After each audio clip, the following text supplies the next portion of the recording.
Hi friends, welcome back to Mokshagna vlogs. మేమైతే ఇప్పుడు సూరవరంలో ఉన్న ఉమామహేశ్వర స్వామివారి దేవాలయానికి అయితే వచ్చాము.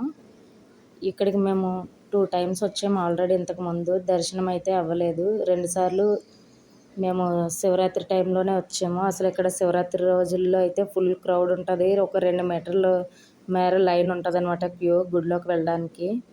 చూసారా, ఎంట్రన్స్ వచ్చేలా ఉంది.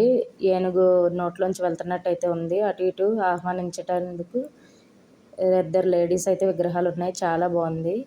ఈ గుహలో 1 బై 1 మాత్రమే వెళ్ళడానికి అయితే అవుతుంది అనమాట. చాలా సన్నగా ఉంది. చూసారా గుహ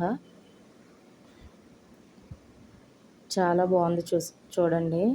ఒక టర్నింగ్ దగ్గర వచ్చి కాళికామాత విగ్రహం ఉంది.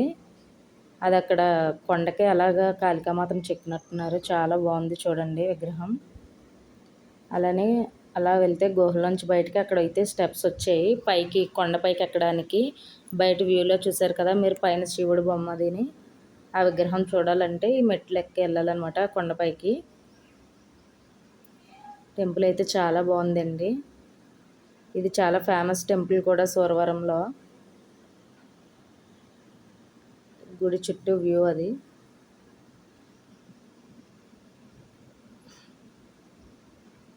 ఇప్పుడు వచ్చి అక్కడ వినాయకుడు ఒక సైడ్ అయితే, వినాయకుడు ఎటు చూసినా వినాయకుడు కనిపించేలాగా కట్టారు ఒక సైడు. అది చూసారా. ఇక్కడ వచ్చి ఒకవైపుకి ఆంజనేయ స్వామి, ఒకవైపుకి శివుడు ఫేస్ కనబడుతుంది అనమాట ఆపోజిట్లో. చూడండి, చుట్టూ రౌండ్గా వీడియో అయితే తీసాము. చాలా బాగున్నాడు శివుడు అయితే. అలానే ఆంజనేయ స్వామి కూడా. మీరు ఎప్పుడైనా ఈ టెంపుల్కి వెళ్ళి ఉంటే ఒకసారి నాకు కామెంట్లో పెట్టండి.